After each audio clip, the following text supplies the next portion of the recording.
We got a lot of anonymous here. All right, number 1, spend the night away from them. But I found doing me every few months keeps me in a better place for my mental health. That is huge. And I think that's amazing that you acknowledge that and you know now what works best for you. I think so many times we're told we can't spend time away or you're a bad mom if you do it.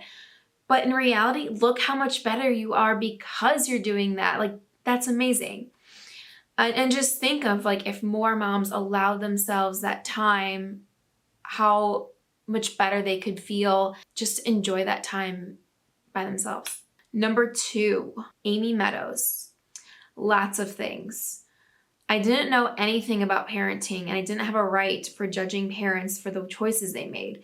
Now that I'm a parent, I realize things aren't always so black and white. Now I just feel like if something works for your family and you're not putting anyone in danger in any way, then you do you.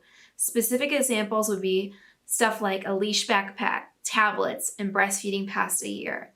Those are all amazing examples. And again, it's like what we kind of just started with is until you're in that exact situation, you cannot judge another parent. If it's not harming you or like ruining your day in some way, just let them do it how they want to do it. Awesome. All right, number 3, from our friend Kristen at Orlando Lactation. Thinking that my kids wouldn't scream or throw tantrums in public. I'm sure you've heard people before like, oh, when I have kids, my kids will never do that. My kids will not act like that. In reality, you don't have control over how your kid is going to act in public.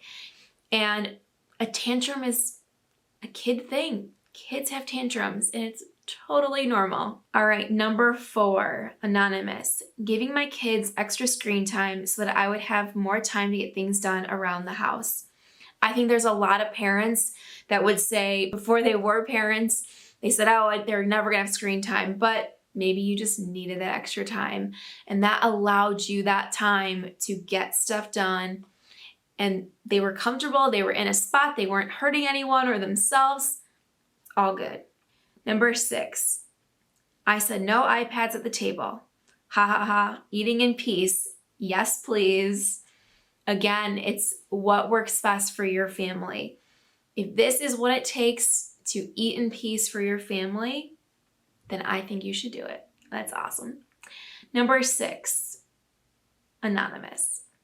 I said I would never refer to my baby's age in months after their first year, but every time I would say he's 1, people would get so confused until I specified 20 months. Okay, that's hilarious. Again, it's one of those things until you're in that situation where you're like, oh, this is probably why people specify months because so many people ask questions. Okay, number 7, thinking I would be able to cook healthy meals every night. I told myself I wouldn't give them fast food, but flashback to yesterday, I bought them McDonald's. Yep, I think that's great. And I think every mom has bought their kid fast food at some point, whether they want to admit it or not. And it's okay. It's okay to have unhealthy foods from time to time. It's okay to not have the perfect healthy meal every night. It's unrealistic to set these high standards. And again, it goes back to doing what works for your family.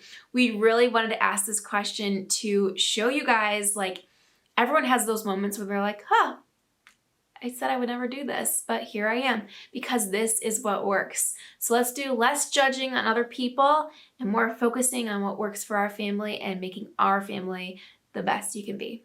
All right, guys, thanks for tuning in this week and I'll see you next week.